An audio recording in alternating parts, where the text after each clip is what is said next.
Fala Podcast, mais uma segunda-feira, meio-dia, você já sabe, né? Episódio novo do Fala Podcast. Hoje estou com esse camarada aqui, Lucas Amorim, meu camarada, seja bem-vindo ao Fala Podcast. Ele que é faixa preta de jiu-jitsu, vai falar um pouco sobre esporte, sobre jiu-jitsu principalmente, vai falar sobre a sua trajetória aí no esporte e também que se arriscou com os eventos aí também, né? Fez e faz eventos até hoje, né? Lucas, seja bem-vindo, tá? Um prazer ter você aqui. Obrigado, Robinho. Prazer é todo meu. E lisonjeado com o convite de estar aqui. Podcast que eu acompanho há muito tempo. Parabéns pelo seu trabalho. É uma honra estar aqui e poder falar um pouquinho do esporte, principalmente, e um pouquinho de mim. E já vamos começando aí, puxando essa linha do tempo. Como que você começou no jiu-jitsu? Aonde que você falou assim, não, vou treinar isso aí e vou ver no que vai dar. Cara, Vou fazer. então, Apanhava no colégio, como é que é isso aí? eu apanhava do meu irmão, cara. Não apanhava no colégio, não. Não, brincadeira. Eu, na verdade, nunca gostei de luta agarrada, porque eu sempre fui muito magrinho, né? E quem é magrinho sofre mais no início, principalmente. E eu gostava muito de luta em pé, né? Muay Thai, boxe, essas coisas. Chegou a praticar esse esporte? Então, quando eu dei início na arte marcial, foi na academia do saudoso mestre Otávio Ruas. Ele começou a dar aula em Saquarema, Era em Saquarema mesmo. lá em Itaúna. E aí, na época, era Vale Tudo. Hoje em dia Eita. chamam de MMA, né? Na época era Vale Tudo, Ruas Vale Tudo. E lá se praticava muita parte em pé. E muitos amigos, na ocasião, passaram a treinar com ele. E eu fui também. Só que eu, muito franzino, né? E Você tinha quantos anos, mais ou menos? eu tinha 16 para 17 anos. É um tempinho já, né? Mas, enfim. E aí, dentro da Vale Tudo, você tinha a parte em pé e tinha a parte de chão, né? Que na época chamava de submission. É o jiu-jitsu sem kimono hoje. Uhum.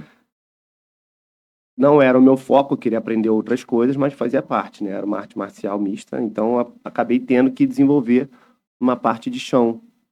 E aí eu inverti a lógica. Eu me apaixonei pela luta de chão, né? Pelo jiu-jitsu sem kimono na ocasião, e fui abandonando a parte em pé, de lutas em pé, porque eu me machucava muito também, né? Sempre fui muito magrinho, acabava que aquilo me custava caro. Chegava em casa de olho roxo, Eita. nariz torto, enfim.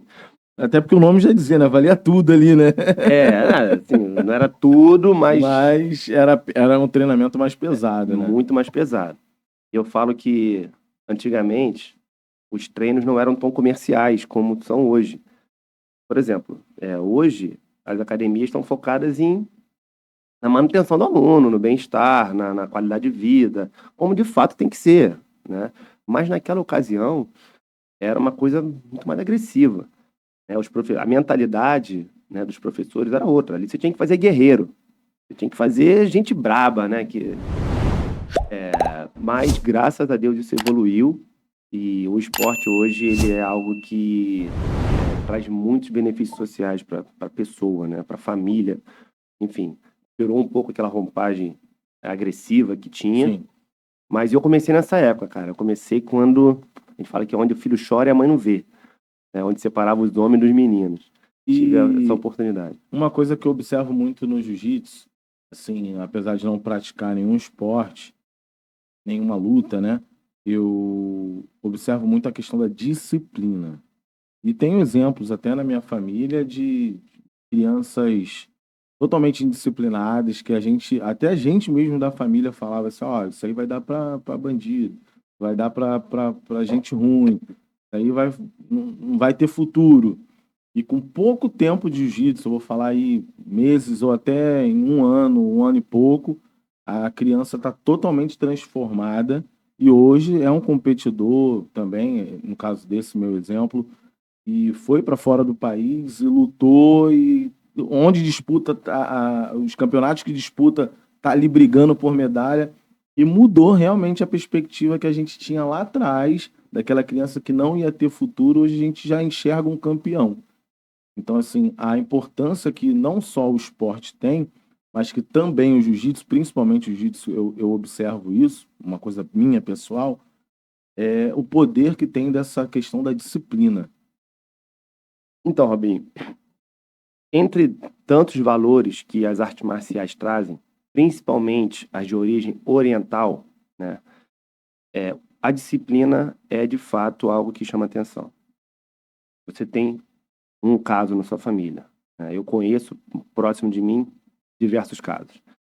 E, de fato, a realidade do jiu-jitsu, o estilo de vida do jiu-jitsu, ele requer disciplina. Então, aquele convívio com a arte marcial diariamente, ou 3, 4 vezes na semana, a pessoa, seja criança ou adulto, ela se torna uma pessoa mais disciplinada. Ela passa a entender a hierarquia de uma forma muito mais clara.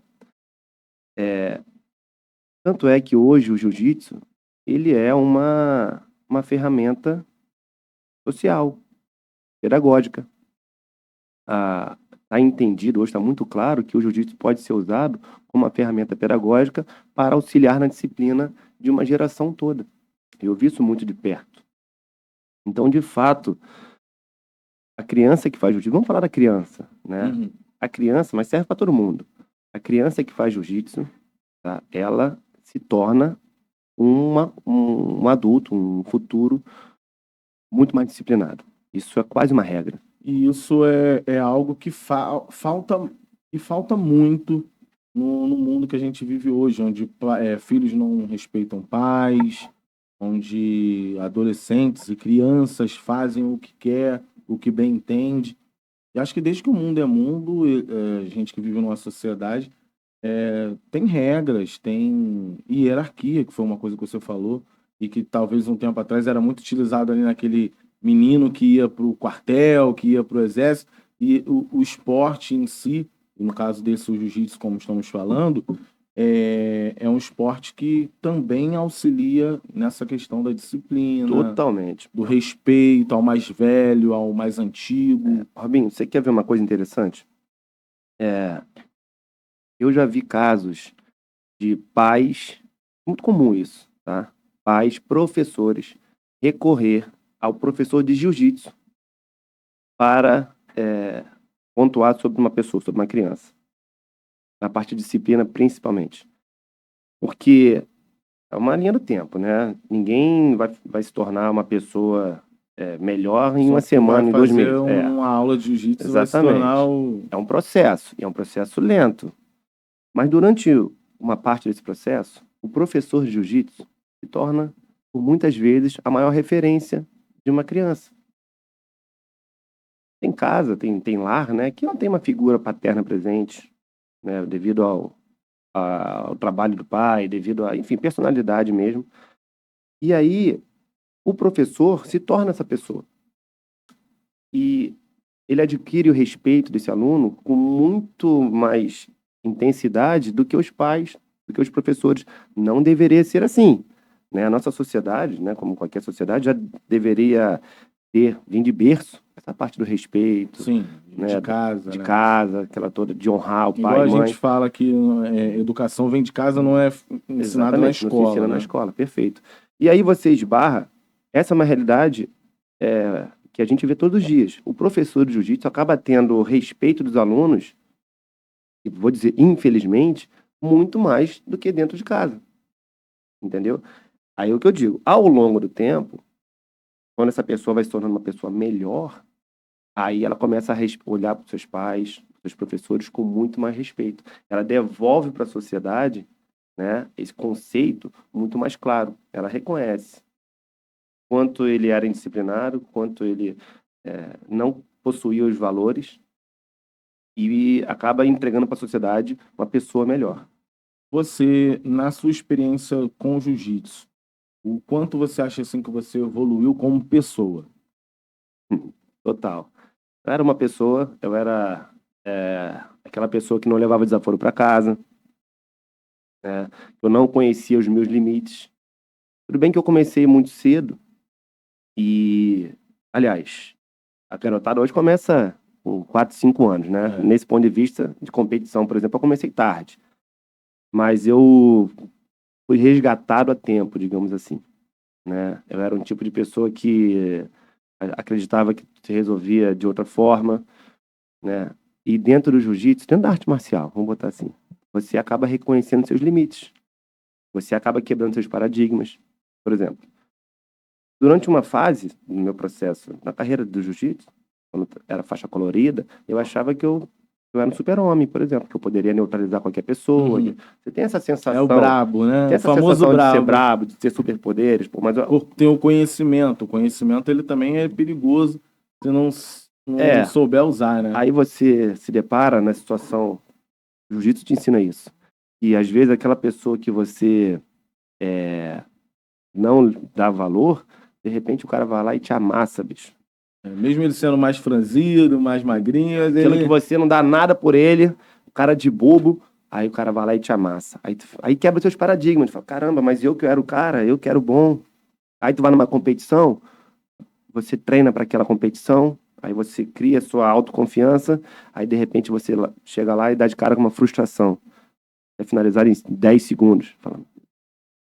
Então são elementos, né, que a arte te dá, que vai te moldando, né? Vai quebrando aqueles conceitos que realmente não são bons e vai te entregando o que há de melhor. Por isso que eu falo, eu era uma pessoa antes Sim. e me tornei uma pessoa depois. Principalmente quando eu virei professor, que aí você passa a enxergar a arte da forma que ela precisa ser enxergada. Enquanto você é só um atleta ou só um praticante, é uma coisa. Quando você se torna professor, você olha com cuidado maior. Foi aí que na minha vida virou a chave. Você, como praticante, até se tornar professor, desculpa a minha ignorância, mas para você ser professor, você precisa ser faixa preta, ou só o fato de se tornar faixa preta já te faz professor? E quanto tempo que demorou para você se tornar, de fato, um faixa preta de jiu-jitsu? Tá, de trás para frente. Eu fiquei 14 anos nas faixas coloridas, que é da faixa branca até a faixa preta, até ser graduado de faixa preta. Na verdade, os 2 primeiros anos eu não era jiu-jitsu em si, era o submission, né, a luta livre. Não tinha kimono, por exemplo, era sem kimono. E aí depois fiquei 12 anos treinando de kimono, nas faixas azul, roxa, marrom, até a faixa preta, 14 anos. Faixas coloridas podem dar aula como instrutores. Tá? Como se fosse um estagiário ali, né? Acompanhado de um faixa preta, com a supervisão de um faixa preta. Pode dar aula sim, desde que um faixa roxa e um faixa marrom, desde que acompanhado de um faixa preta. Existem academias que têm faixa marrom dando aula? Existem. Porém, existe um professor faixa preta coordenando ali. Ou pelo menos deveria. Tá? A outra pergunta foi? Quanto tempo que você levou para isso e se todo faixa preta pode se tornar professor ou não? Poder, sim. Não existe uma formação além da faixa preta. Chegou na faixa preta, você já já está graduado ali para poder dar aula. Sim. Não precisa fazer um curso ou uma validação. Não, porém, nem todo faixa preta é professor. Não, por natureza, né? Exatamente. Eu posso ser muito bom em algo, mas ensinar diferente. É diferente. É bem diferente. Você é um ótimo competidor, mas não é bom professor. Ou é um bom professor, mas não é um bom competidor. Exatamente, perfeito. Então, assim, o ponto de vista de um professor, ele passa a ser diferente. Ele tem que ser um líder. A liderança não é o que todo mundo tem. Liderança, tem gente que é um líder nato e tem gente que desenvolve liderança. No meu caso, eu desenvolvi liderança. Eu nunca fui professor de nada. E, de repente, precisei ser, devido a uma oportunidade profissional. Mas, e aí eu fui atrás daquilo que eu nunca tinha sido para corresponder à confiança que me foi dada. Então, todo faixa preta pode ser professor, mas nem todo professor nem todo faixa preta é professor. E em relação a essas oportunidades profissionais, quando que você observou ali que em algum momento você viu que, poxa, o jiu-jitsu, você pode viver do jiu-jitsu, né? Você pode trabalhar ali com o jiu-jitsu, não só praticar como aluno. Cara, tem uma coisa interessante, todo praticante passa por isso, pelo menos a maioria, que é achar que você nunca vai ser faixa preta. Tem isso também? Tem, cara. Eu tive uma entrevista aqui com o Saulo e com a Mayara, ele falou que, acho que é o irmão dele, ou alguém próximo a ele, que é o eterno faixa marrom. Já é faixa preta hoje. É o Danilo, irmão dele. Inclusive, abraço pro meu professor Saulo. O que acontece? Antes da faixa preta é a faixa marrom. Então é o eterno faixa marrom. Parece que fica na marrom um É, tempão, né? o Danilo que levou o Saulo para treinar jiu-jitsu. Aham. O Saulo hoje tem 4 graus na faixa preta, enfim, e 3 para 4 graus, e o Danilo foi graduar agora. Ou seja, porque quando você treina, é um labirinto, cara, é um xadrez. Então você vai treinar com faixa preta, você se sente sempre uma criança. O cara tá sempre um passo à frente, sabe? E você fica olhando aquilo. Eu pensava, cara, eu nunca vou ser faixa preta, eu nunca vou saber isso aí, eu nunca vou absorver tanto conhecimento. Dá essa impressão. E então eu nunca almejei ser professor, nunca almejei ser faixa preta. Claro que é um processo, e eu digo o seguinte, não tem mistério, você continua treinando, independente da sua condição física, de tempo, se você continua treinando, você vai chegar. Você não vai ser um competidor, você não vai ser um atleta nível A, mas dentro da sua condição você vai chegar. E eu achava que eu nunca ia chegar, porque eu era bem limitado, assim, eu nunca fui uma estrela do esporte, nada disso. Até que me veio uma... Eu já era faixa marrom, já tinha 1 ano de faixa marrom, e eu falava inglês, porque eu havia trabalhado com americanos, meu inglês não era lá essas coisas, mas eu tinha uma boa base de inglês, e me veio uma oportunidade de trabalhar nos Emirados Árabes, dando aula de jiu-jitsu. Eu ainda era faixa marrom. E aí eu fui até o Saulo, que era meu professor, e aí meu professor, conversei com ele sobre essa oportunidade, ele me deu toda a força, e aí eu me inscrevi para um processo de entrevistas de uma empresa que ministrava esse projeto nos Emirados Árabes, né, uma empresa um projeto de dar aula de jiu-jitsu nas bases militares e nas escolas de lá. Precisava recrutar tanto de professores para levar para lá, e eu me inscrevi nesse processo. E aí eu comecei a minha vida, a partir desse momento, como professor de jiu-jitsu, né? E aí eu comecei a observar o jiu-jitsu como professor, porque muda tudo. E eu tive até dentro do esporte, uma evolução muito grande, porque o olhar que você tem como professor, ele é muito mais minucioso, né? Enquanto aluno, eu absorvi aquilo que me convém. Por exemplo, não tenho interesse de aprender algumas técnicas que não faz parte do meu estilo. Agora, quando professor, não, eu tenho que aprender tudo. Até para poder ensinar aquele que precisa daquela técnica. Exatamente. E como eu tinha bons professores, né, e com esse olhar de professor, eu acredito que eu me tornei um bom professor. Você foi para os Emirados Árabes para treinar alunos de colégio militar, é isso? Não, soldados. Soldados em base militar. Em base militar. Quer dizer que os soldados lá no Emirados Árabes é tudo jiu-jiteiro. Então. Além dos caras ser altamente, né, armados lá, se der ruim na arma lá, o cara ainda vai te pegar no jiu-jitsu ainda. Olha que legal, Robinho. É por isso que eu sou fã, cara, desse país. Olha que legal. Eles adotaram o jiu-jitsu brasileiro como uma ferramenta pedagógica, tá?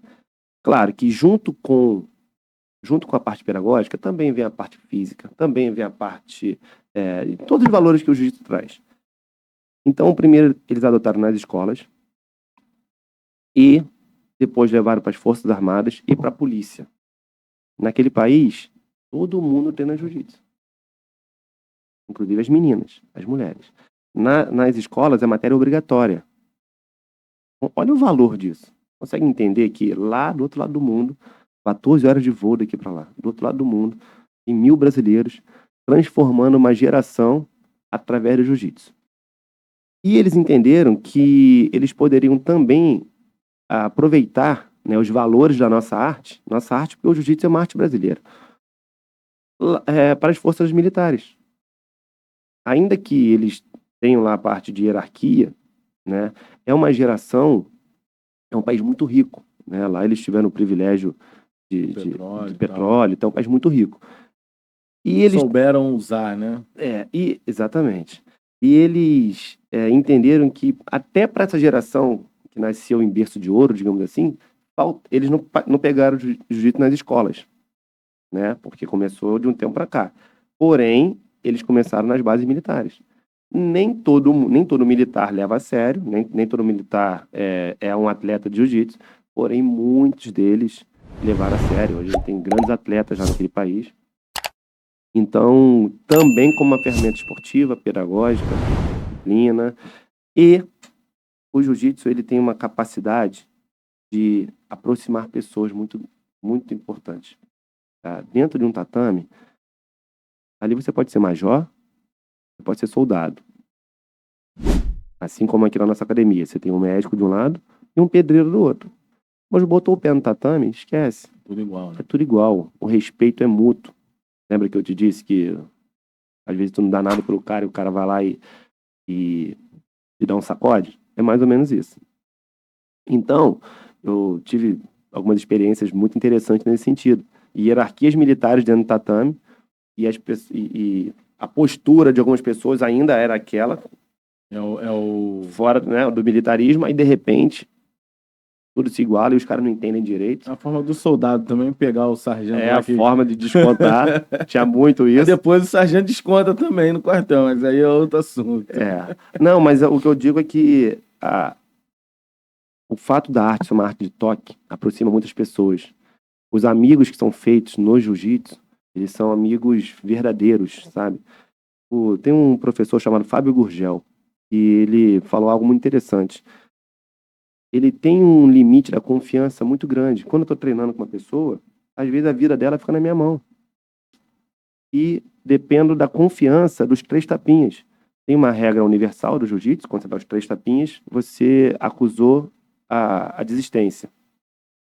Então eu tenho que confiar na pessoa que está me estrangulando, que ao eu dar os 3 tapinhas, ela vai soltar. Vai parar. Ela vai parar. Se ela não parar, pode... Ele fala, isso é poético, mas é engraçado. Se você considerar o que ele está falando, é o seguinte, todos os dias eu tenho que confiar numa pessoa que eu não conheço, eu boto a minha vida na mão delas, e vice-versa, entendeu? E isso, ao longo do tempo, costura um laço de confiança, de amizade, muito intenso. Os amigos que se fazem no jiu-jitsu são amigos verdadeiros, né? Por isso que o pessoal fala que constrói família, é uma família do jiu-jitsu. E é verdade, é fato. Isso também acontecia no mundo, lá fora, no mundo militar. E isso sem falar também, como era um país que vem de uma cultura diferente da nossa, para eles também era um paradigma de algumas técnicas de jiu-jitsu. Por exemplo, para a gente, os praticantes principalmente, é uma técnica de montada, é apenas uma técnica de jiu-jitsu. Mas, ao olhar de uma pessoa preconceituosa, uma pessoa, enfim... Uma pessoa que não entende Que não entende, pode olhar aquilo como algo pervertido. E lá acontecia muito isso. Por eles não terem o hábito de... Por não ter o hábito, pelaquela cultura, não aceitar isso muito claramente. Mais machista, exatamente. Aí esses paradigmas vão sendo quebrados. Aí o nosso desafio lá era outro. É mostrar para eles que dentro do esporte, aquilo não existia. E aí como que você vai pegar um cara, um brasileiro, que veio lá do outro lado do mundo, e o cara é major, o cara é capitão. Na realidade do país deles, eu não sou ninguém. Aí, de repente, dentro de uma área, de um tatame, eu sou um faixa preta, ele é um faixa branca, um faixa azul. E dentro daquele tatame, eu mando. Você é a autoridade. Eu sou a autoridade. E ele entende de hierarquia fora dali. E ali, às vezes, ele fica confuso. E eu tenho que mostrar para ele que aquela técnica de montada, aquele estrangulamento, aquela tomada de costas, não tem nada além do esporte. Entendeu? Então, esse tipo de paradigma também vai sendo melhorado, vai sendo evoluído, né? E isso forma também uma mentalidade até para você que está indo para lá entender mais sobre a vida, né, cara? Porque você forma uma mentalidade, caramba, eu tô aqui e, poxa, é um major, é um capitão, é um cara, o que é o manda-chuva lá do país dele. Mas eu tenho a técnica do jiu-jitsu, eu tô ali como mestre, mas também tô aprendendo com eles ali. É uma troca, né? Total, cara. Eu falo o seguinte, a nossa vida, ela é feita de experiências, né? E esse tipo de experiência, aqui a gente nunca viveria isso, né? Essa intensidade de experiência, como você disse, essa troca de experiência. E lá isso é muito intenso, é muito verdadeiro. Então, eu posso dizer que eu deixei amigos lá, tanto brasileiros quanto amigos árabes, alunos, ex-alunos no caso, para a vida toda, cara. O carinho que que a gente adquire, né, esse laço de amizade, é muito intenso, justamente por ser muito distante da nossa realidade. Então, tudo que você vive lá fora é muito intenso. E eles retribuem isso também. Uhum. Os árabes, né, é um povo muito hospitaleiro. E eles gostam muito de presentear, por exemplo. Eu ganhava muito presente deles. Ganhar um presente de um shake desse daí da vida. É, cara. Eu ganhei, cara. Maneiro, Ganhei presente legal. Ganhei iPhone. maneiro. Na época era iPhone 10, que era o top. Que era o top da época. É, um aluno, eles jogavam muito um joguinho de celular, né, de guerra. Aí falando, coach, vem jogar com a gente. Aí eu brinquei, não, meu telefone não aguenta isso não, tal. Ele, qual é o seu telefone, coach? Eu falei, não, é um Samsung aqui qualquer. Aí ele só fez assim, ó, então espera. Aí, na vez seguinte, na aula seguinte, ele chegou lá com o iPhone na caixa. Coach, só pra você jogar com a gente. Maneiro. Então, assim, eles gostam. Retribui, né? O carinho. E aí vem a parte da resenha, né? Da troca de experiências de vida. E como é que foi sua adaptação lá?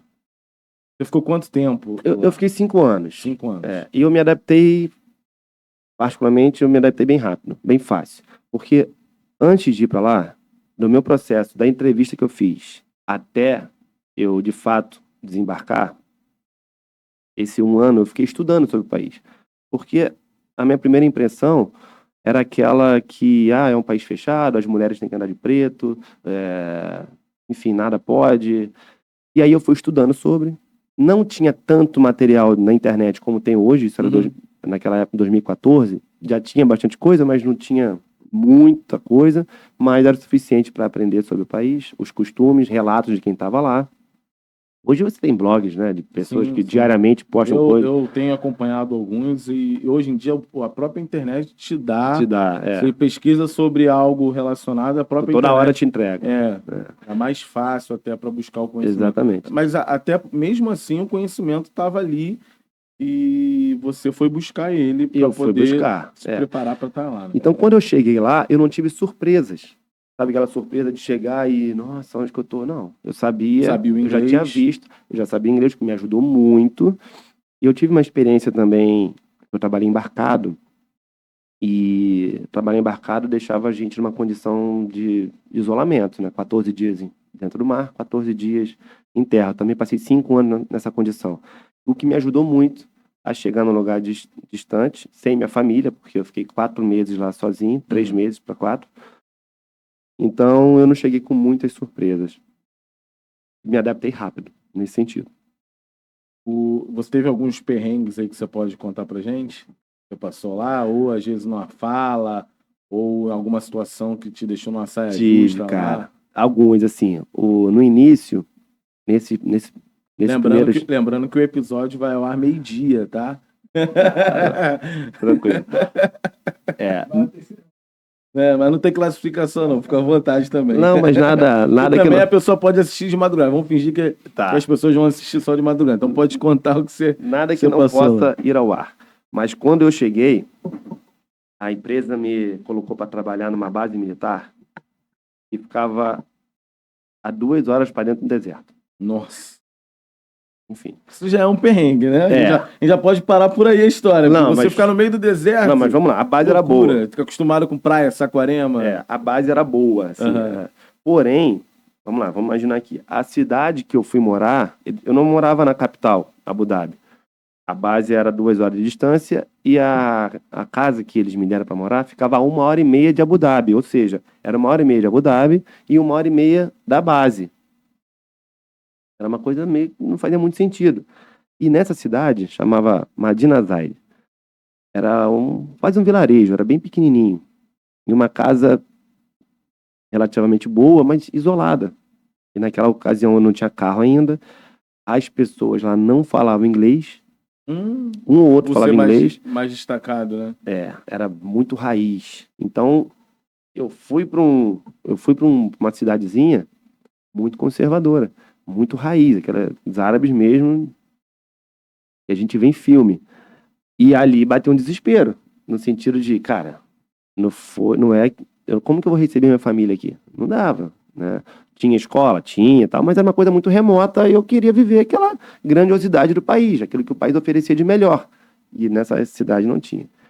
E aí o mercadinho só tinha aquelas coisas bem limitadas. Ali bateu um desespero.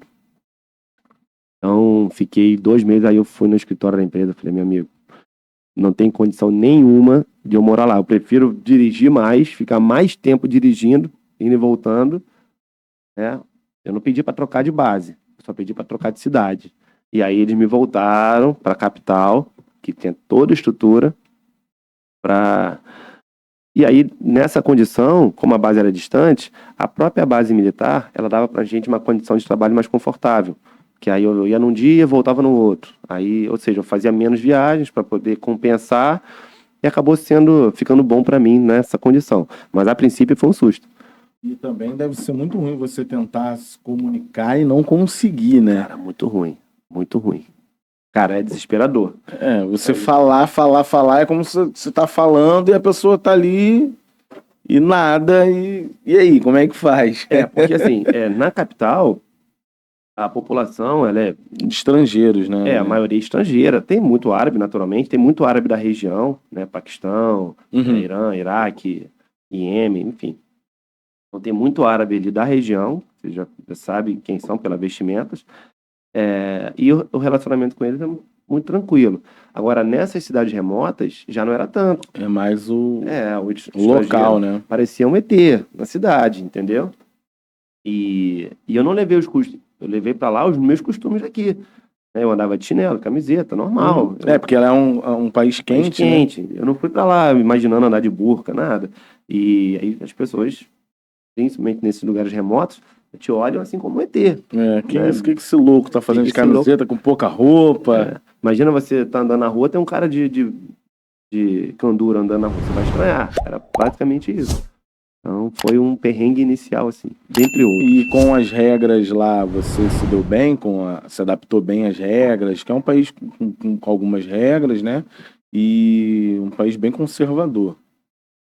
Então, como é que você se adaptou a essas regras todas lá nesses 5 anos?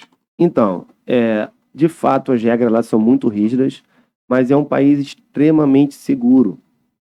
E as regras existentes são de fácil compreensão. Não tem nada mirabolante. E você acaba apreciando as regras, porque são regras que balizam a sociedade. Então, aí as pessoas falam, não, mas porque lá tem pessoas de primeiro mundo. Negativo. A força de mão de obra lá, por exemplo, é da Índia. Tem muito indiano lá. E os índices de criminalidade na Índia parecem com o Brasil, né? Agora, você vai no McDonald's, por exemplo, você deixa seu celular em cima da mesa, vai lá, pega seu lanche, quando você volta tá tudo certinho. Você pode deixar dinheiro, carteira, como sempre fazia. Eu nunca fechei meu carro lá, por exemplo. O carro estava sempre aberto. Fiquei 5 anos lá e nunca teve problema, né? Então, você entende que as leis, as regras são rígidas para balizar a sociedade, a segurança. E funciona. Então não é para o povo, é porque funciona. Entendeu? Então, assim, ao mesmo tempo que é um país livre, você faz o que você quiser. Só que tem consequências. Você tem consequências sérias. E as consequências, elas são... como é que eu posso dizer? Você sofre as consequências, não é igual aqui que você às vezes faz algo e tem todo um meio de burlar. Por exemplo, aqui no bafômetro você pode ter bebido, não pode beber. Mas você bebeu, e se você se recusar a sopar o bafômetro, beleza. Aqui você não pode, né? O Thiago, que é advogado, pode falar melhor. Tem muita vertente da lei, né? Você não pode, como é que se fala? Você não pode colocar uma prova contra você mesmo, né? Produzir prova contra você mesmo. Lá não tem muito desenrolo. Lá é o seguinte, ó. Você não pode beber. Beber e dirigir, naturalmente. Como aqui também não pode.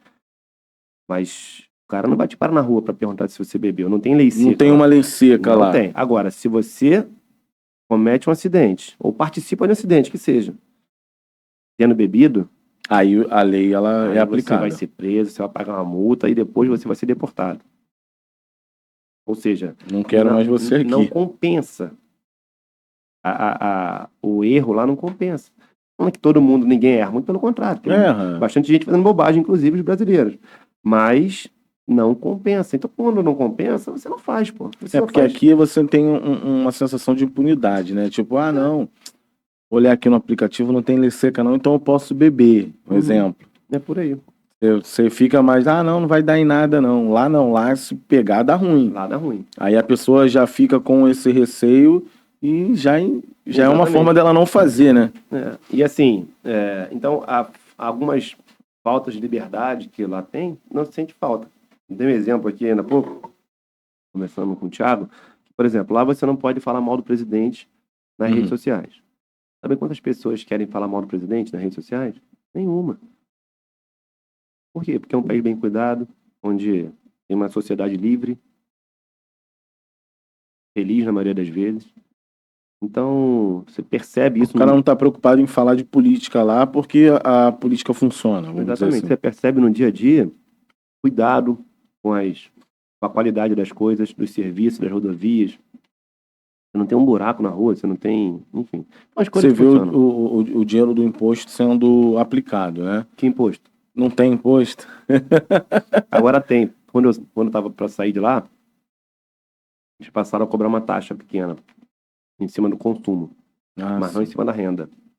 Até porque a renda de lá é... Aqui a gente paga imposto em todas as partes, né? Na entrada, na saída, no meio, enfim. Lá você hoje... depois que morre você paga imposto. Depois que morre você paga imposto. Lá não, lá você paga hoje no consumo. Mas... No consumo, como assim? No consumo? Tudo que você compra tem uma taxinha lá, separada. Entendi. Igual nos Estados Unidos. Antes não tinha. Em tudo. Aqui em tudo. Você paga imposto. Na entrada e na saída, exatamente. No combustível. Então, essa liberdade, essa sensação, ainda que lá também passou pelos momentos difíceis de pandemia, de inflação, tem como todo lugar no mundo. Sim. Mas a sensação de o governo faz o melhor para a sociedade não te faz querer ficar discutindo sobre política. Aí você, em vez de perder tempo com isso, até porque não é um assunto onde mereça tanta atenção, porque as coisas estão funcionando, você está ali preocupado em produzir. Perfeito, é isso. Você está preocupado em produzir, em melhorar a sua renda, em crescer, em buscar riquezas, né? Conhecimentos. E é um país que te dá possibilidades. Por exemplo, tem amigos meus lá que não voltam nunca mais. Tem gente que está feliz lá, se adaptou ao padrão de vida, esqueceu o Brasil e nem de férias vem. Tem uns que vêm toda semana de férias, todo mês, todo ano, e tem uns que não querem voltar aqui.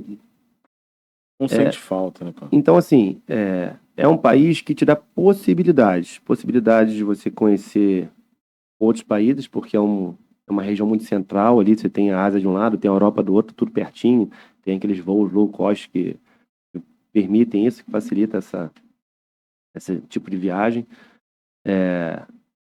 E tem gente que está lá para fazer dinheiro somente e, enfim, economiza tudo que pode para acumular e empreender.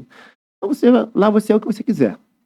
No Brasil, infelizmente, a gente vai seguindo a forma que a vida... A forma que dá, né? Que dá. Você não sabe exatamente o dia de amanhã. Lá você pode ser o que você quiser, cara. Se você quiser ficar lá pro resto da vida, você vai ficar. Se você quiser juntar uma grana, você vai juntar. Se você quiser viver com aquilo que você ganha, você vai viver. Ao invés de acumular, você vai curtir. E o que te fez voltar para cá pro Brasil depois desses 5 anos? Na verdade, eu tinha um plano de ficar por mais uns 2 anos lá. Mas aí minha esposa engravidou da minha segunda filha e ela teve um início de gestação muito enjoada, né? Coisa de gravidez e tal. E aí ela botou na cabeça que queria voltar.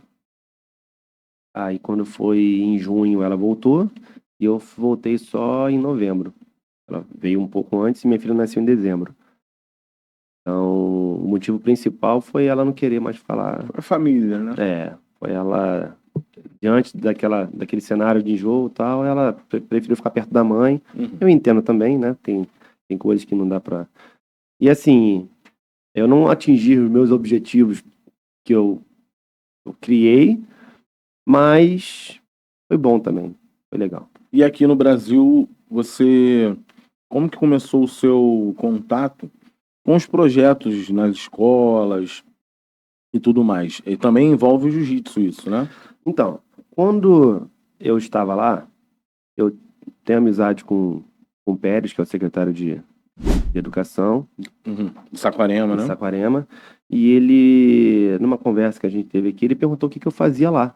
Aí eu expliquei para ele, né, que o jiu-jitsu lá é uma ferramenta, e como que a sociedade está sendo melhorada lá com o jiu-jitsu. Ele falou, por que a gente não faz isso aqui? Vamos pensar num projeto aqui, assim. Tem E até campeonato de jiu-jitsu aqui em Saquarema agora, tem, né? tá tendo. Teve Saquarema, na agora há verdade, é pouco um tempo. polo de jiu-jitsu impressionante. Tá Saquarema tem uns atletas já há algum tempo, não é de agora não. Impressionante. Como que aqui a gente, todo dia surge um talento, cara. Aqui hoje Saquarema é reconhecido como um polo. É Manaus e Saquarema hoje que são os, a proporção do tamanho da cidade, isso aqui é um polo. E aí, quando eu voltei, eu ajudei na elaboração do projeto das escolas, né? Tanto é que eu vim a ser diretor desse projeto nas escolas. E a gente deu início a um sonho. Aquilo que a gente via acontecendo lá fora, a gente, no caso, quando começou essa ideia, o Saulo estava lá fora, o Saulo Maiara, Sim. a gente começou a arquitetar essa ideia, né? E era um sonho ver as nossas crianças muito mais necessitadas da parte de disciplina, Sim. né? Que falamos no início, não tendo, e de repente a gente consegue implementar isso da forma sonhada. Isso ajuda na sociedade como um todo, né, A cara? devolutiva para a sociedade é muito boa. Você devolve para a sociedade pessoas disciplinadas. Exatamente. E aí a gente começa nas escolas. Aliás, assim que o projeto ficou pronto, entrou a pandemia. Foi em 2020. 2020. Eu cheguei em 2019, 2020 iniciaria o projeto, e aí, de fato, só foi ser iniciado 2 anos depois, né, quando os órgãos sanitários permitiram, né, que Pudesse ter as aulas, que pudesse. tal, tivesse liberado, né? Nesse tempo, os professores estavam em treinamento, né, curso de primeiro socorro, curso de arbitragem, curso de liderança, enfim, porque a gente sabia que o desafio assim como lá eu tive um desafio, aqui também teria. Porque os alunos gostam da brincadeira, os alunos gostam da parte de competição, as crianças são competitivas. Mas o rigor do esporte, eles não estão acostumados. Como que eu pego um garoto que não está acostumado a receber comandos e do dia para a noite ele não pode mais botar o dedo na boca, não pode mais ficar sem a perna cruzada, são coisas básicas que vai moldando a personalidade daquele aluno. E ele não entendia isso no início, e a gente, com muito trabalho, sabendo que ao longo do tempo a gente ia conquistar isso, mas no início o desafio era muito grande. E aí foi um projeto que foi dando certo. Isso era o projeto nas escolas. Nas escolas. Qual era o nome desse projeto? Jiu-jitsu nas escolas. Jiu-jitsu nas escolas. Bem original. Simples e objetivo, Simples e né? objetivo. E, cara, começamos a ter os resultados das diretoras das escolas, dos diretores, né? Indo mostrar pra gente a importância que a gente estava tendo para aquela comunidade. Porque ali, às vezes, envolvia o aluno, o pai do aluno, a mãe do aluno. Começa ali, naquele bairro. Exatamente. Então, E o retorno dos pais? Como é que foi o retorno dos pais? Desses alunos? muito boas. Primeiro porque os pais colocam justamente porque muitos entendem a própria limitação. Não, e já vê que às vezes é um caso que, tipo, olha, eu não tô aguentando mais esse garoto ou essa menina, e ó, toma, porque eu não sei mais o que eu faço. E usa a gente como moeda de troca. Ó, se você não fizer, você não vai pro jiu-jitsu. Porque o aluno passa a gostar tanto da atividade que ele é moeda de troca. Eu falei, não, calma, cara, não é assim também. Não pode ser tão radical. Não, por quê? Porque é no jiu-jitsu que ele vai deixar de dar o problema que ele tá dando. Então, rapidamente, né, já nos primeiros meses, digamos assim, algum resultado já atingido. E aí começa a venda evolutiva. E aí a gente começa com essas primeiras manifestações, a gente inflama. E aí a gente tinha uma fila a gente tinha 1.000 alunos matriculados nas escolas, em 11 escolas. E mais... Uma média de 100 alunos por escola. 2 turmas de 50, as turmas lotadas. E mais 1.000 na fila. 1.000 alunos na fila. Enfim, então, e aí ficamos um ano com o jiu-jitsu nas escolas, só que era, até então, uma parte só pedagógica. Tinha os treinamentos, né? Os alunos já queriam começar a sair na porrada, a Competir, treinar, é claro. só que a gente não tinha, naquela ocasião, uma estrutura, né, para levá-los para competições. Até porque demanda custo, demanda infraestrutura, e a gente não tinha, o projeto não fornecia isso. O foco era a parte pedagógica. Ainda que a parte Uhum. esportiva andasse ao lado. Até que depois, um ano depois, veio Conexão no Futuro, já veio com uma outra proposta, com uma outra estrutura. A gente conseguiu reunir esses dois projetos, continuar os dois, Conexão no Futuro e nas escolas.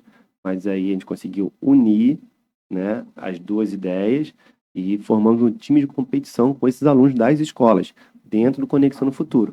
Aí com toda a estrutura que existe lá fora, por exemplo. Todo o cuidado que um aluno, atleta, aí deixa de ser aluno, passa a ser atleta. Todo o cuidado que um atleta de base Uhum. precisa ter, a gente conseguiu entregar para eles. Isso aí foi um sonho realizado. E hoje isso impacta quantas crianças, mais ou menos, no município? Hoje temos por volta de 2.500 crianças treinando jiu-jitsu. E Só no Conexão no Futuro e escolas, até dezembro do ano passado. Agora está parado. agora, no momento, não está tendo, O Conexão está passando pela reformulação, mas nem nas escolas está tendo? nem nas escolas. Entendi. Tomara que eles voltem com isso, mas por enquanto não está tendo. Você chegou a ser diretor do projeto, né? Eu fui diretor do Jiu-Jitsu nas escolas, Uhum. e aí o Jiu-Jitsu foi pro Conexão, aí depois eu fui convidado a ser diretor do Conexão. Diretor do Conexão. Hoje você não está mais diretor Não tô do mais. Conexão. Não estou. Entendi. E eu preciso falar disso, a gente conversou a respeito dessa polêmica, desse problema todo que teve com o Conexão. É por isso que não está tendo, É por isso. por conta disso. É né? por isso. Estamos em ano eleitoral, né? Sim. Quando a gente está gravando aqui. E eu só ouvi falar por fora. Eu não sei o que aconteceu. Uhum. O que você pode falar a respeito disso? Do problema, da polêmica toda que teve em relação ao Conexão do Futuro e o porquê da sua saída? Então, vou falar especificamente da minha saída. Quem é? Tá? Eu estava no Jiu-Jitsu nas escolas, tá? Sim. E aí existia uma demanda e o projeto das escolas não comportava, que era a fila de alunos Desses 1.000 alunos que estavam querendo do lado de praticar. fora.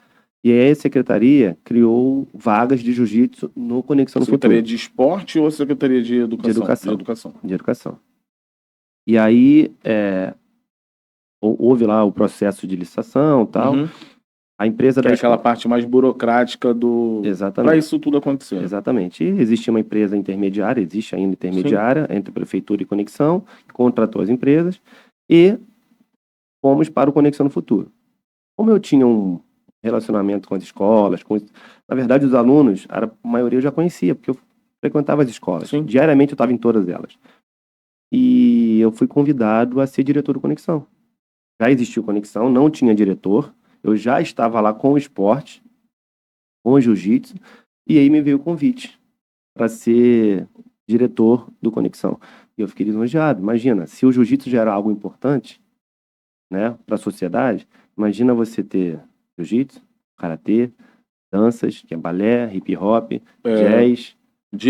Você dirigir todo esse projeto. Dirigir. Aí você tinha inglês, tem ainda, né? Inglês, robótica, computação avançada, teclado, violão, xadrez. Projeto grandioso. Eu fiquei lisonjeado, aceitei. Sim.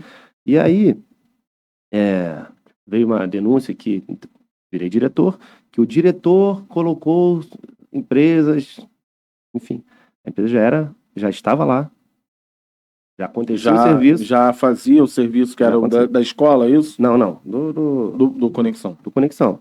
Estava antes de mim. Eu virei diretor depois. Só que eles inverteram essa ordem. Ah, entendi. Entendeu? E aí caracterizou que eu estava beneficiando o próprio serviço. De fato, quem conhece sabe que não é isso. E a partir daí tem alguns pontos, alguns assuntos que que precisam ser respondidos, mas é na justiça. Na justiça. E por conta disso, né, dessa denúncia, desse problema que teve, hoje não está tendo o projeto? Não, aí o Conexão continua, Continua. tá? As empresas citadas, no caso de esporte, foram afastadas, Sim, né, para averiguação, assim como o diretor também foi afastado, que foi o meu caso, sim. né? Eu pedi exoneração para responder isso de forma É, transparente, fora do cargo. o Sim. que também é bem comum, né? Exatamente. Quando acontece um caso desse, É. você sair Afasta para pra poder Porque o responder. programa não pode. Isso, eu vejo isso muito, por exemplo, em futebol. Uhum. A pessoa sai, ou até em política mesmo, Exatamente. em cargos políticos. Uhum. Você sai para poder responder, né? Exatamente. E Mas está tendo o programa... jiu-jitsu nas escolas? O programa está rolando ou não? Não. Também Então, mas parou. é por conta disso, Por não? conta disso. Exato. Tudo foi paralisado. Né? Acabou prejudicando as crianças, né? Isso é nesse ponto que eu ia chegar. Porque, enfim, se tem algo errado ou não, vai ser provado na justiça. Se foi só uma coisa política, no final quem se prejudicou foi as crianças, né? Exatamente. Porque Na verdade, eu não tinha isso antes. eu não sou um agente político, né? Eu nunca fui candidato a nada, nunca almejei nada. Tem a pretensão de ser? Nunca. Uhum. Não tenho perfil nenhum, enfim, zero. Foi. E algumas pessoas até sugerem isso. O Thiago é um entusiasta disso, já falou algumas vezes. Mas, de fato, algumas pessoas... Porque toda liderança, né, numa cidade pequena, ela Se converge destaca. para algo político. Já é aquele Né? cara que tem, vem vereador, vem ou líder de um prefeito, bairro, vem isso. ou líder de algum segmento. Não, mas o trabalho que ele fazia no Conexão é tão bonito. Atingia tantas crianças, tantas famílias. Se ele quisesse ter um cunho político, uma sanção política... Seria algo forte, né? Mas, Thiago, ele conseguiria. veja bem, se Né? de fato... Muitos poderiam usar isso para galgar uma ascensão política. E eu vejo que você nunca quis isso. É um testemunho que eu sempre brinquei com você. Meu vereador, meu prefeito, eu sempre brinquei isso com você. E sempre vi que você nunca almejou isso. Você estava ali pelas crianças, para ajudar as crianças e para dar oportunidade para aquelas crianças que você viu que lá fora era dado e que aqui no Brasil nunca foi dado. É por aí, Thiago. Obrigado pelas suas palavras e é exatamente isso. Eu penso o seguinte, quem tem plano B não tem plano A. Não faz o A como deveria. E porque já se garante no B, né? Exatamente. Se não der certo, quando você só tem um plano A, só tem a opção de dar certo. Exatamente. É isso. Então, quando me veio essa oportunidade, e eu não sou da parte pedagógica também. Sim. Ainda que eu seja do esporte, o esporte carrega todos esses valores que eu entendia que deveria ter no Conexão, eu transferi para Conexão esses valores que eu trouxe da arte marcial. Inclusive de disciplina dos alunos, a exigência de comportamento. Eu fazia um Ctrl-C, Ctrl-V. E, até então, estava dando muito certo. Então, eu entendi que eu precisava ser a minha melhor versão. Porque eu tinha também a desconfiança de não ser... Eu nunca fui diretor de escola. Eu nunca havia dirigido um programa dessa grandiosidade. Então, eu precisava ser a minha melhor versão. Então, eu era o primeiro a chegar. Eu era o último a sair. Me dediquei 1 ano da minha vida. Parei a minha vida para me dedicar ao Conexão. E se porventura eu tivesse uma pretensão política de canalizar aquele trabalho politicamente, com certeza eu não teria o desempenho que eu estava tendo profissional. Então o meu foco era profissional. E as suas portas lá no Emirados Árabes também estavam abertas, né? Você deixou as portas abertas lá. Sim, né? Como eu disse, eu tenho muitos amigos lá, mas nenhuma pretensão de voltar. Né? Aquela história de olhar sempre para frente. Foi uma página bonita da minha vida, que foi muito importante para minha vida, realmente importante.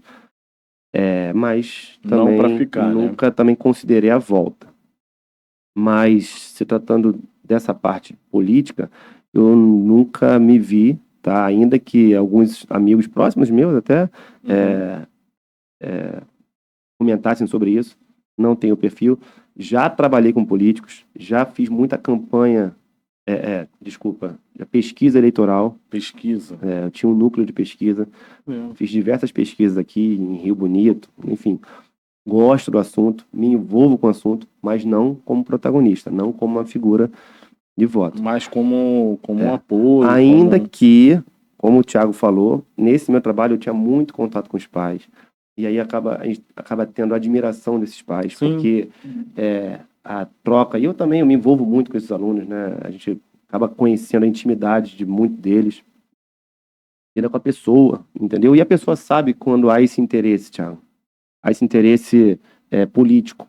Eles percebem isso. Quando eles veem que você não tem esse interesse, aí é muito melhor, entendeu? Então como nunca esteve em pauta essa situação, então eu acredito que eu tenha feito ali um trabalho interessante sem esse viés político. E como você, até por conta da disciplina do esporte, toda aquela parte de luta, né, de batalha ali do esporte, como que você lidou com essa denúncia, com esse problema? Você, o Lucas, como que você como que você recebeu isso tudo? Cara, eu vou te dizer que se eu não fosse uma pessoa da luta, eu não sei como que eu encararia. Na questão psicológica também? Eu sofri uma exposição de mídia muito agressiva. Na primeira semana, no primeiro dia, foram uma matéria de 13 minutos acabando com a minha imagem, sem direito à resposta. Eles me De pediram... uma mídia forte, né? Cara? E assim, com viés político, é muito, muito agressivo. E eles não estavam preocupados ali se eles estavam falando a verdade ou mentira, porque eles me pediram uma nota. E eu dei uma nota para eles. E eles ignoraram a nota. Por quê? Porque a nota ia de encontro com a narrativa que eles queriam falar. Então, eles não estavam nem aí sobre minha reputação, se eu tinha família, se eu era da cidade, se minha filha estava vendo. Eu tenho uma filha de 15 anos, pô. Imagina você... Que tá nas escolas Tá também. nas escolas. Imagina a exposição negativa no primeiro dia. Aí expôs minha sogra, expôs minha casa, expôs um monte de coisa. Eu tava almoçando, cara, quando eu vi isso tudo. Foi bem agressivo. Então foi... E no Instagram. Eu tava almoçando na hora da A reportagem. rede social hoje tem essa capacidade de proliferar. E a pessoa assistia. Exatamente, bota um link e tal. E assim, tem as pessoas que eu conheço, que me conhecem, que eu tenho possibilidade de falar, de olhar no olho e falar, não, cara, a verdade é essa. Aquilo que tá ali, tá e dizendo outras isso. que também você não tem que parar pra ficar dando muita Tudo atenção, bem. não, porque você tem que responder isso na justiça também. Exatamente. Eu penso assim, eu quando eu falo assim, ô Lucas, até pra nossa audiência, é a minha forma de ver as coisas. Tipo, igual eu falei assim, você não tem que dar muita satisfação pra muita gente. Tem que responder isso aonde tem que ser respondido. E claro que as pessoas mais próximas, bem mais próximas, que tem aquelas que se aproximam para saber o que aconteceu, você fala, explica e tudo mais. Mas eu tô falando isso por quê? Porque é uma forma da que eu penso. Não é porque eu sou amigo do Lucas ou porque o Lucas está aqui no... Não, até porque a gente se conhece e tudo mais, mas não tem a amizade. Então, assim, eu tô falando isso não para poder... vou defender aqui o Lucas. Não, é porque eu também penso assim. Tem gente que você tem que conversar e falar, mas tem gente também que você... Exatamente. Tipo, foda-se. Eu separei em 3 camadas, Robinho. Aquelas que não me conhecem, ou seja, para essas pessoas, pouco importa. Sim. Aquelas mais próximas de mim, que me conhecem, que em algum momento eu vou olhar no olho e vou conversar. E aquelas que sabem quem sou eu. Você não precisa nem... Mas aí que tá. É o pessoal da minha igreja. Sim. São os pais dos alunos, dos amigos das minhas filhas, que sabem quem sou eu, que tem somente a versão da Globo, da mídia e da internet, né? Sim. Que na internet o pessoal fala mesmo o que quer, sem Não, sem todo querer mundo saber a verdade. Todo mundo fica corajoso em falar. Porque quem me conhece, sabe que, pô, os caras botaram uma foto minha lá com o Pérez em Dubai, como se eu estivesse gastando dinheiro público em Dubai, cara. E quando...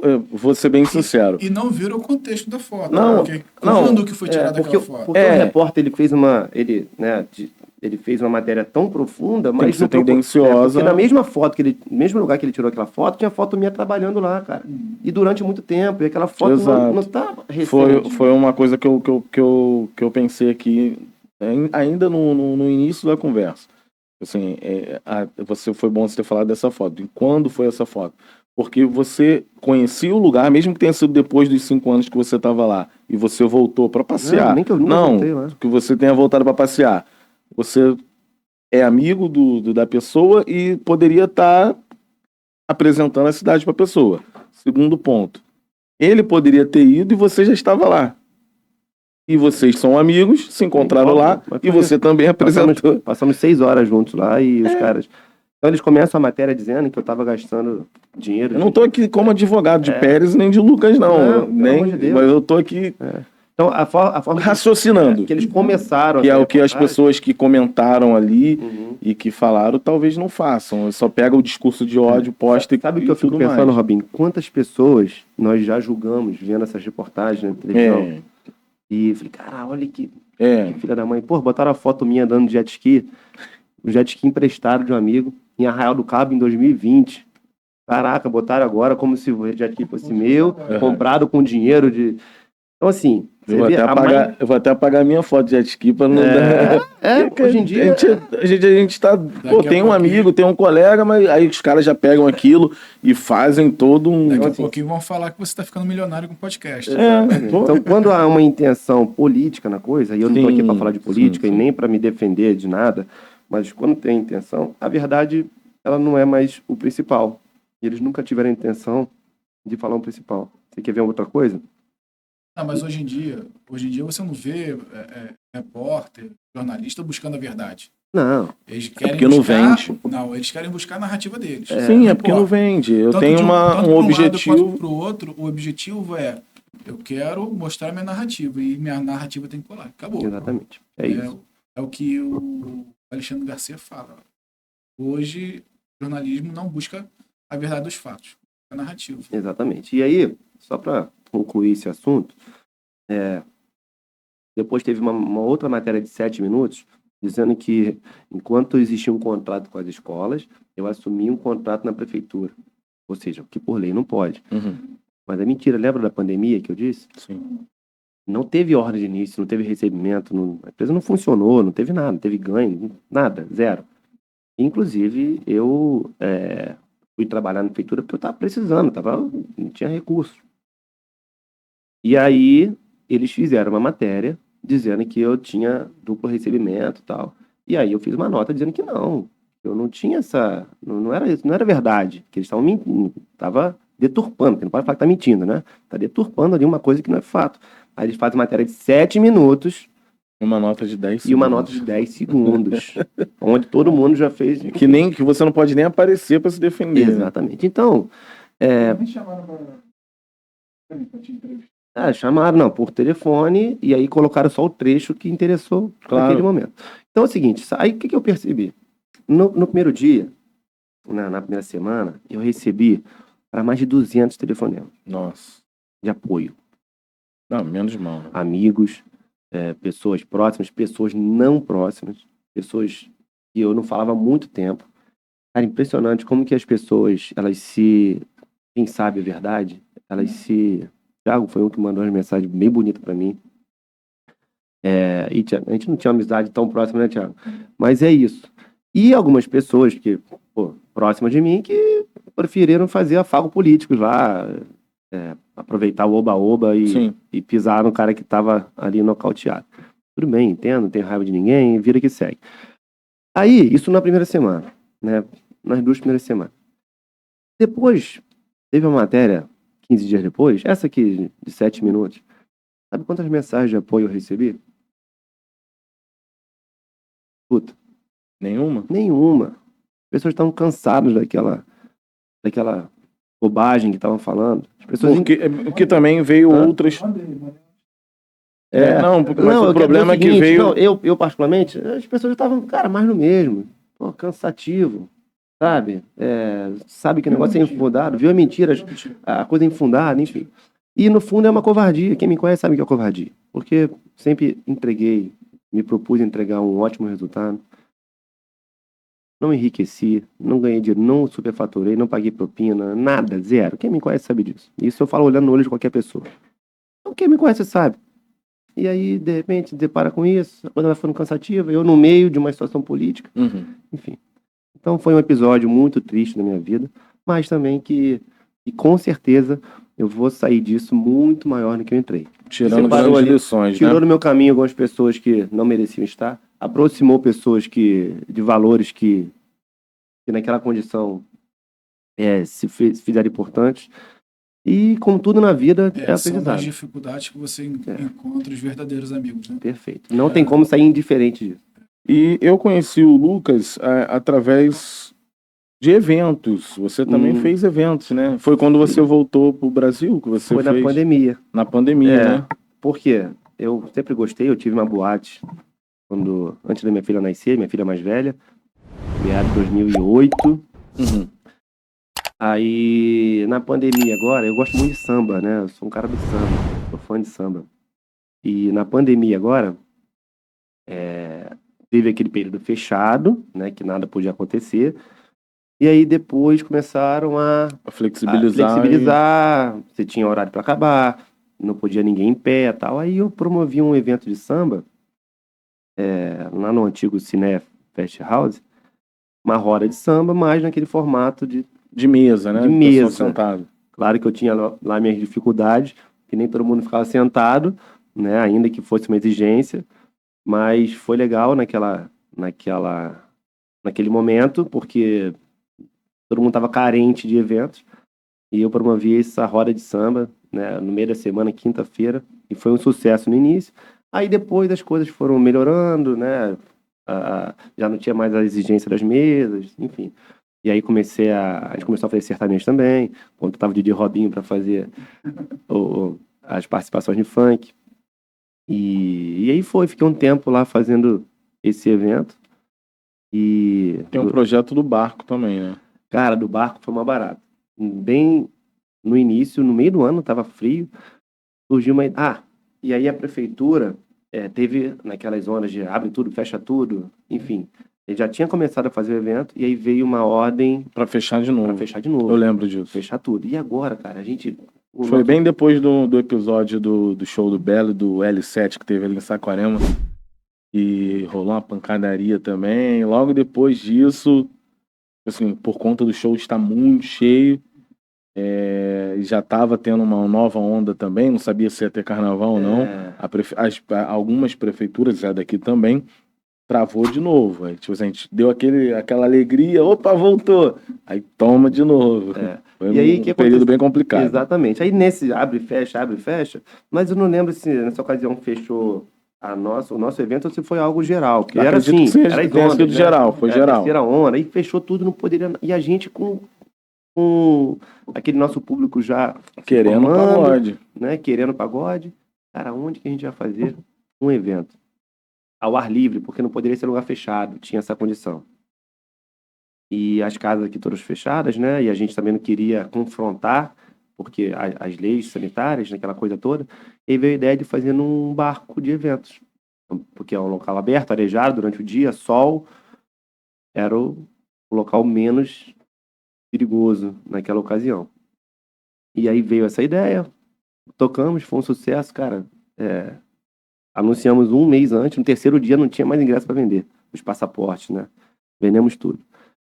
Aí acabou o primeiro, fizemos o segundo, já engatilhado, todo mundo. Quem não foi, ficou sabendo, viu as fotos, viu os vídeos, quis ir. no outro. E aí fizemos 3, um em sequência.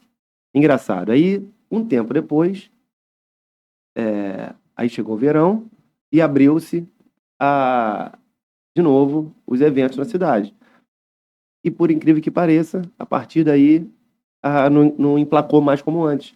Primeiro porque no verão tem muita oferta de atrações, de coisas para fazer. As pessoas já A galera que fazia evento também já voltou com tudo. desespero, Entendeu? querendo fazer. Exatamente. Então, exatamente. Então a concorrência Ficou maior. ficou claro. maior e assim, também todo mundo já tinha ido no samba 1000 vezes, começou a frequentar outras coisas, foi onde nós paramos. Mas, cara, esse evento, inclusive, vamos fazer no dia 11 de abril. 11 de abril. Mais uma edição, chama-se Samba Mar Adentro. É no catamarã, o maior catamarã de eventos do estado do Rio de Janeiro, é muito legal, cara. É uma experiência muito boa. Cai num domingo? Cai no sábado. Sábado? É. Sábado. E durante o dia, né? Dá 140 pessoas. Bacana. É muito legal, cara. É muito legal. E assim, quem vai fica doido. Tem gente que não quer ir e quando chega lá não quer voltar.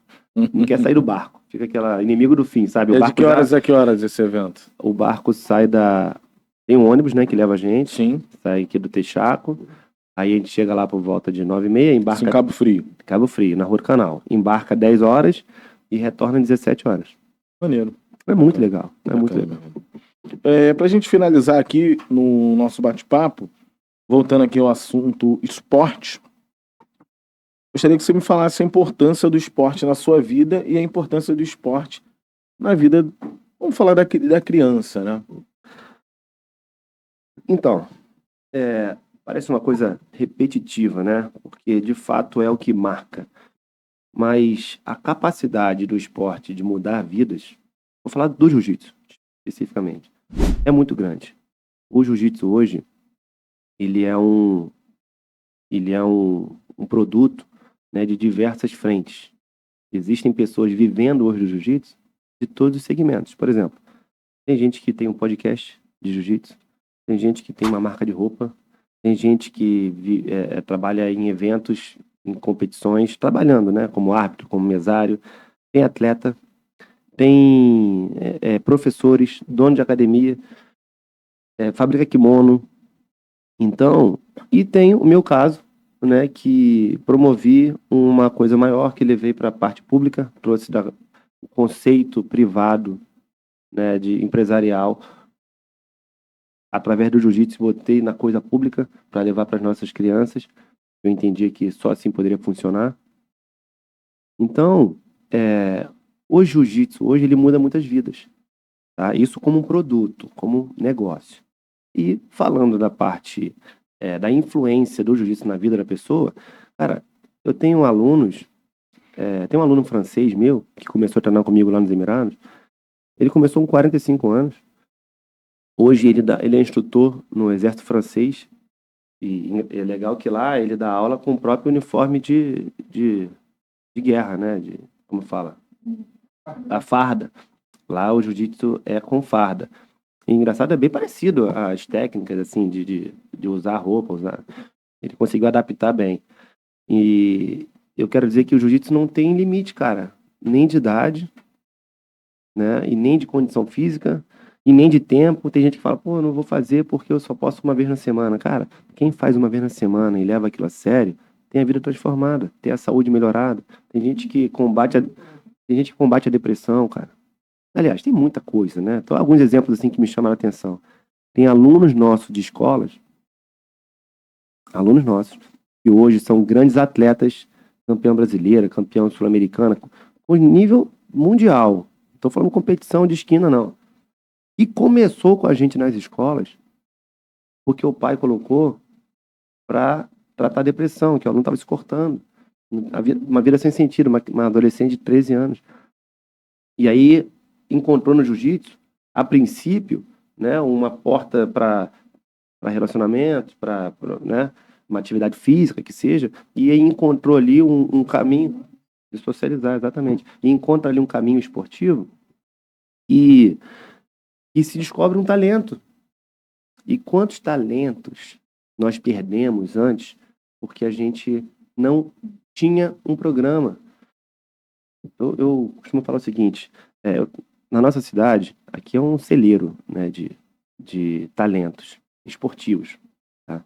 Por exemplo, teve uma pessoa aqui, um amigo com vocês, que é o Rodrigo da Mata. Sim. Esse amigo, esse cara, se ele tivesse... Ele é muito brabo, tudo que ele faz, tudo que ele se propõe a fazer. No jiu-jitsu ele é fera. Ele é fera de boxe, ele é fera de MMA. Aí foi fazer fisiculturismo, porra, foi competir. Enfim, tudo que ele se propõe a fazer, ele faz bem feito. Ele tem um espírito de campeão. Imagina se ele tivesse... Eu não conheço muito bem a história dele, tá? Eu tive a oportunidade de treinar com ele muitas vezes. E conheço ele, mas não a história de vida dele. Mas imagina se ele tivesse, lá na origem, como lá fora as crianças têm, toda a estrutura esportiva que um atleta precisa. Esse cara seria um campeão de tudo. Porque ele tem... Exatamente, porque ele tem um espírito diferenciado, uma mentalidade de campeão. Eu li um episódio treinando com ele, A gente treinava muito e tal, e ele sempre foi muito aguerrido, diferente de mim. Eu sou um cara mais calmo, mais técnico. Ele não, ele é Aquela pitbull. força Entendeu? bruta, né? E teve um episódio que a gente tava treinando, de repente, muito sangue no tatame. Caramba, o que aconteceu? Aí quando a gente foi olhar, ele tava com um buraco aqui na testa. Cara, ele se machucou, ele nem sentiu que ele tava naquele calor do treino. E aí ele é tão um espírito de campeão, assim, de que ele queria lá botar um papel aqui e continuar treinando. Calma aí, cara, vamos lá dar ponto nisso aí. E eu fiquei pior do que ele, eu fiquei arrasado. Falei, caramba, cara, o que é isso? Vem cá. E ele, pô. Então assim, imagina um cara com espírito de campeão como ele. Tem outros, né? Tem o Blade, que também tá lá nos Emirados, foi pra Lagoa, tá dando aula lá. Teve alguns amigos nossos aqui que tiveram a oportunidade de ir e ficar lá. Então, imagina se essas estrelas que a gente percebe depois de um tempo tivesse a oportunidade que essas crianças hoje estão tendo.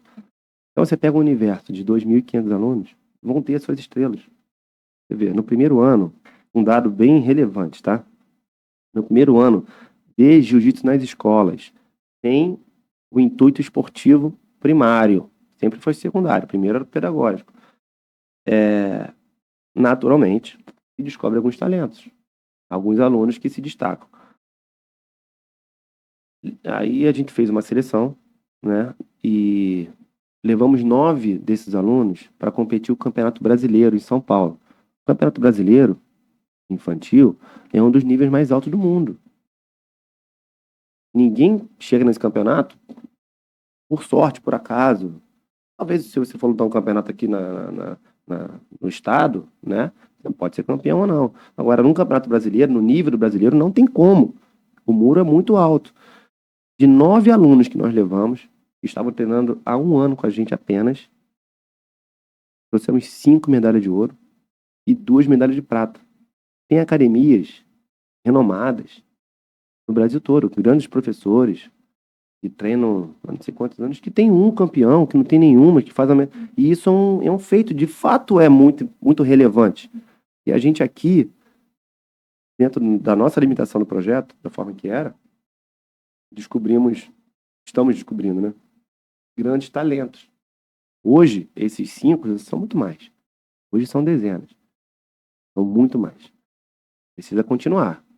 Né? Ainda que eu não esteja mais à frente, eu já não estou mais à frente, mas isso precisa continuar. Isso foi uma semente plantada que vai continuar germinando. Porque... E essas crianças, olha que coisa interessante, cara. Elas servem de inspiração e de exemplo para outras. Às vezes é um vizinho, Um colega da escola que acaba se espelhando naquela pessoa, naquele amigo, ou que viu na internet, porque hoje a gente consegue mostrar para as pessoas o que está acontecendo, a pessoa gosta, quer ser também, não tinha oportunidade. Eles entendem que é aquilo ali, não, poxa, isso aqui também é pra mim, até por estar vendo na internet. Assim como eu tive meus motivos, cada um tem seus motivos de dar início no esporte. Cara, então parece que brota da terra. Na última competição que teve aqui em Saquarema, eu estava conversando com um professor, que era o professor das escolas, o Richard, que é líder aqui da Jeff Team, inclusive é aniversário dele hoje. Richard é meu grande irmão. E ele... eu falei, quem é esse aí? Não, esse é novo, chegou na academia para mim há pouco tempo. Aí você junta um novo com aqueles que já estão, o cara, ele entra no trilho, ele entra no negócio que já está acontecendo, e é um ciclo virtuoso, entendeu? Por isso ele vem motivado, porque é um núcleo de campeões. Aí você tem todas as academias da cidade, hoje, tem seus campeões, você tem suas referências.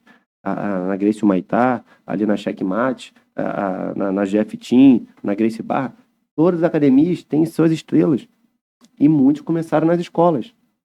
Tem noção da importância disso, do ciclo que isso vai gerar? Isso é bacana. Então isso é muito legal, cara. E para mim, particularmente, é uma realização. Hoje eu posso dizer para você, eu sou um cara realizado, né? Eu não sei se eu vou continuar fazendo alguma coisa pelo esporte ou não, um dia de amanhã eu não sei.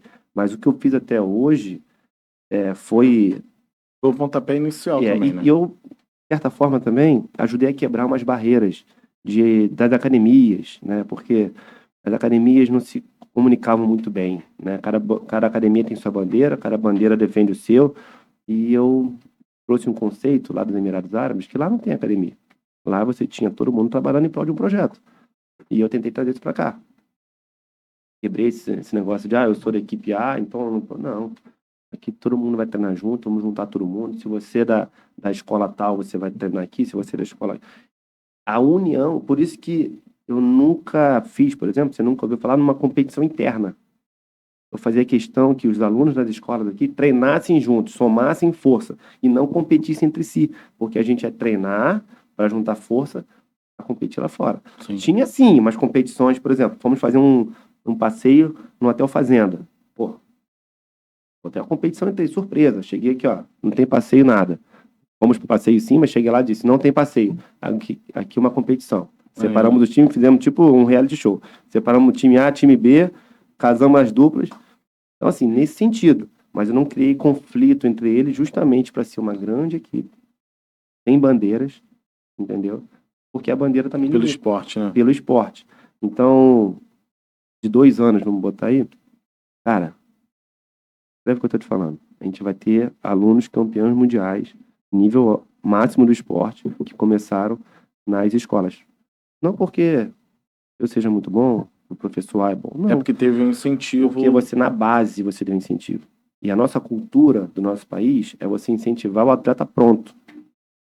Vai pedir um patrocínio? Tá, mas qual é o seu resultado? O que você vai me devolver? Eu entendo a parte do patrocinador. O patrocinador precisa da devolutiva também. Agora, uma prefeitura entender, acreditar no projeto, investir na base... É o nome da cidade também que tá correndo. Cara, isso foi incrível. Isso é investimento. Isso é verdade. Isso é um Eu investimento. falava que era o real mais bem investido na sociedade. Claro, puxando a sardinha pro meu produto, que é o jiu-jitsu.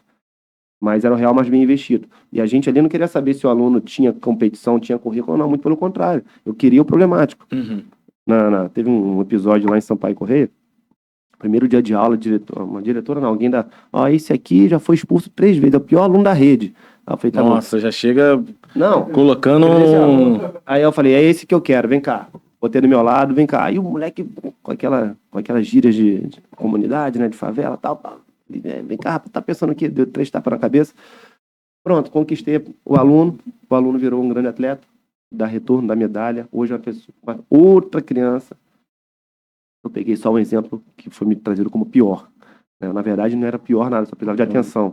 Precisava de ser carinho. moldado E também. transformar aquela energia que ele tinha para ser um bagunceiro num grande atleta. Entendeu? E nós, professores, estavam preparados para isso, para fazer essa conversão, né, de energia para trazer resultados. Então, é um caminho sem volta. Hoje, o que acontece na cidade? A cidade já era um celeiro pelas academias, pelas ótimas academias que temos aqui, ótimos professores. Já era um celeiro, só que a base não chegava. Naturalmente, as academias também vivem Então, chegam 100 alunos na academia, de 100 alunos você tem um que vai se destacar. Agora a gente teve a oportunidade de atacar 2.000 alunos, e você imagina a quantidade. Que vão se destacar. E falo mais, Robinho, Por natureza, os alunos de escolas públicas, os alunos de periferia, nos bairros mais afastados, ele tem uma aptidão esportiva, eles têm mais sede do que os alunos que moram na região central, nas escolas particulares. Eles têm mais gana. Eles abraçam a oportunidade de uma forma diferente do cara que está ali, porque... Exatamente. Às vezes ele tem uma defasagem no entendimento, né? Porém, quando ele entende, ele se destaca. É aquela história do garoto da favela, do futebol. Pô, ele joga muito mais bola que o garoto do condomínio. Por quê? Porque a natureza dele é jogar bola no campo ruim, O garoto do bairro, ele sobe na árvore para pegar pipa, para jogar bola, para brigar na rua. É uma realidade diferente. E antigamente, na nossa época, né, Thiago? A gente vivia isso. Hoje em dia, não. Essa garotada é do jogo. Eles têm menos acesso ao jogo. Em compensação, isso dá uma vantagem competitiva para eles. E aí a gente transforma essa energia em talento, afasta essas crianças do que tem de pior na rua, porque a rua tem muita coisa ruim, e muitos deles já faziam parte de coisas ruins. A gente consegue resgatar essa história, certo? E reciclar e entregar para a sociedade uma pessoa muito melhor. E ali salva a vida do garoto, salva a vida da família, de um irmão que começou a treinar porque o outro irmão levou. Já começa a impactar em toda a família, né? Tô até arrepiado. Lucas, obrigado pelo bate-papo. Pô, eu que Tamo agradeço. junto, tá? Foi um prazer poder falar do jiu-jitsu, que eu sou suspeito a falar, mas eu ficava receoso de falar sobre isso, mas eu entendi que isso precisa ser falado. Isso é bom. Eu falava que não, que as pessoas vão entender isso ao longo do tempo, mas não. Precisa ser falado, as coisas positivas precisam ser expostas, porque o mundo hoje ele é tão perverso que ele, como a gente estava falando aqui antes, ele se preocupa em entregar coisas ruins. Porque é o que dá mais audiência, É o dá que mais dá- like. Exatamente.